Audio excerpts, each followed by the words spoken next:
안녕하세요. 진실과 자유의 가치를 추구하는 진자유TV입니다. 5월 15일 진자유TV 데일리 뉴스 이진실 기자가 전한 중요한 소식을 다시 전해드립니다. 5월 15일 지난주 금요일자로 선거에 대한 공소를 제기할 수 있는 시효가 만료가 되었습니다.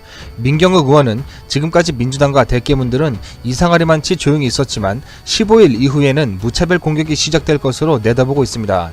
선거에 대한 공소를 제기할 수 있는 시효가 만료되는 5월 15일 전에 공방을 벌여봐야 이로울 게 없다는 명령이 내려진 것입니다. 하지만 5월 15일 이들이 조직적으로 움직이기 시작했고 그게 바로 지난 선거가 정부 여당에 의해 조직적으로 저질러진 부정선거였다는 움직일 수 없는 증거가 될 것이라고 그는 전망했습니다. 오늘의 뉴스는 한 시민이 부정선거 의혹을 좀 더 쉽게 알리고자 작성한 카드 뉴스를 보도하려고 합니다. DC 인사이드 우한 마이너 갤러리의 MYONGTO님이 만들어준 카드 뉴스를 영상화한 것입니다. 보시고 많은 공유 부탁드립니다. 선거부정 연구 권위자 월터 미베인, 그는 미시간대학교 정치학 및 통계학 교수로 2009년 이란 대통령 선거의 결과에 대한 일련의 메모를 포함하여 부정선거 결과에 대한 수많은 보고서를 저술하였고 하버드 정치학, 예일대 정치학 박사, 미시건대 교수로 재임 중이면서 부정탐지 통계학의 전 세계적인 권위자입니다. 현재 미국 대통령 트럼프도 당선 이후 러시아의 선거 개입 의혹이 있었습니다.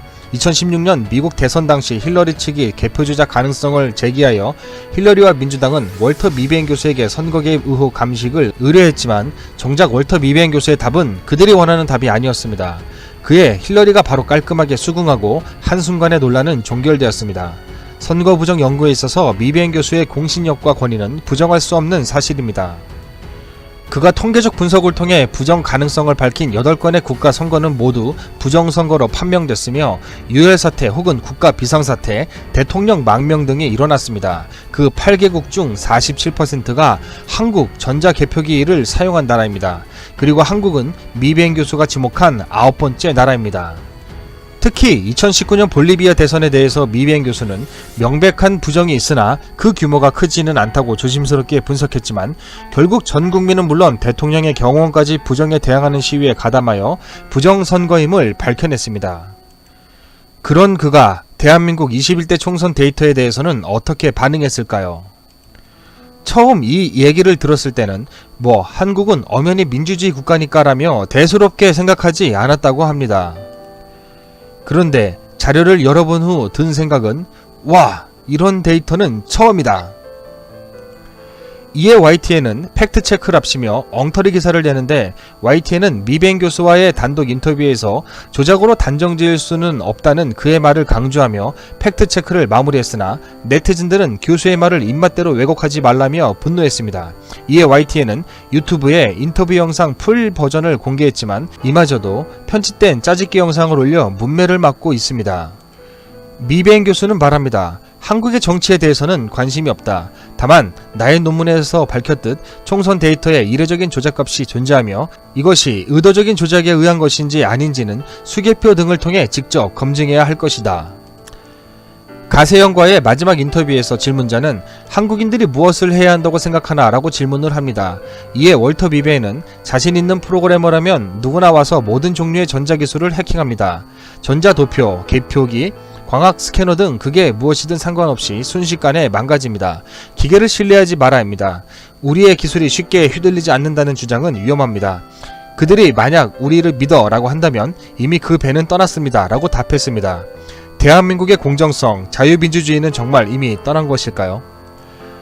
개표 사무원들이 중국인들로 구성되어 있는 지역구도 있었고 사전투표지 보관 박스는 삼립방 박스로 아무 곳에나 보관되어 있고 봉인 스티커는 뗐다 붙였다 자유자재로 가능한 포스트잇 정도의 접착력을 가지고 있고 그런 테이프로 붙인 박스의 봉인은 여러 번 다시 찍힌 흔적이 있음에도 이에 대한 수사나 처벌은 아예 전무합니다. 이미 5월 15일이 지나 다른 국회의원 후보자들이 추가로 선거 무효소송을 진행할 수 없게 되었습니다. 프로듀스 101 조작건도 드루킹도 처음에는 음모론에 불과했던 것을 기억해야 합니다. 하지만 법원에서는 투표한 보존은 승인하면서 훼손금지 대상물 가운데 컴퓨터와 프로그램, 통신기, 서버 등은 증거 보존의 필요성이 없다며 제외가 됐습니다. 정상적인 국가라면 3권 분립이 잘 되어 있어야 하는데 현재 대한민국은 매우 긴밀하게 3권 야합이 되어 있는 형국입니다. 이번 총선에 의문을 가진 많은 시민분들은 산발적으로 부정선거 규탄 집회에 참여하고 있습니다. 그러나 대부분의 언론은 입을 다물었습니다. 아쉽게도 부정선거 의혹을 제기하는 시민들은 많지만 우리에게는 그들이 일사불란하게 광우병, 세월호, 박근혜 대통령 탄핵 집회를 이끌었던 것처럼 그런 시위를 이끌 만한 전문적인 시위꾼들이 없습니다. 지금 홍콩에서는 우한폐렴 확산이 소강 상태에 접어들자 송환법 반대 시위가 되살아나고 있습니다. 이 법안이 통과하게 되면 반체제 인사 및 인권운동가들을 중국 본토로 송환하는 데에 악용할 소지가 있습니다.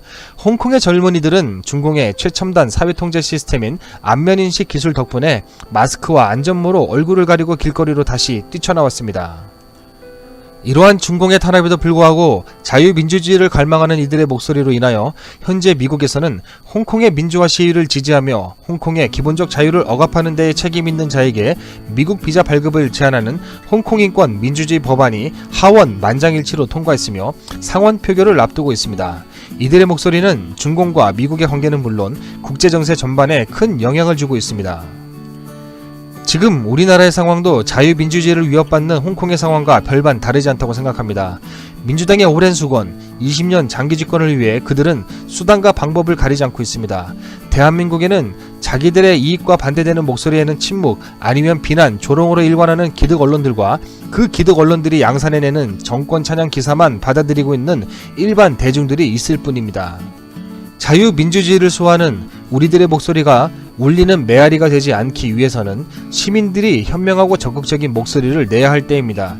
우리가 알고 있는 이 정보들을 적극적으로 공유해 주시고 통합당 의원들의 홈페이지에 글을 남기고 그들의 사무실과 검찰에 수사를 촉구하는 메시지를 남기며 여러분의 생각을 적극적으로 알려주시길 바랍니다.